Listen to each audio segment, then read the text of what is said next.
Ini kali saya stay 3 hari di sini kalau pancing panco. Sebab first day mi masak pancing 6 jam tak dapat ikan.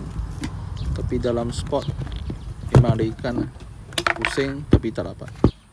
Jadi berambut mau panjang sikit. Saya pun tengok sebelah, dia punya berambut lebih kurang 2 kaki macam ni, senang dapat ikan. Jadi bukan ikan tak makan, kita yang tak pandai pancing.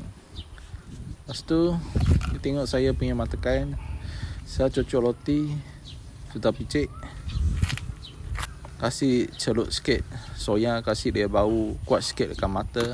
Yang kepal punya sikit bau sudah. Kita baling macam ni, sudah. Bila sudah tahu cara, senang dapat ikan. Tapi sini mancing, kalau you mancing dapat ikan banyak, kena ajar kawan mancing sekali hantar ikan ke kaunter boleh lah, 2 orang. Memang sini ikan besar, saut sini ada tapi berat sikit lah.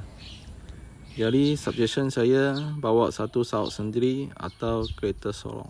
Selamat mencuba.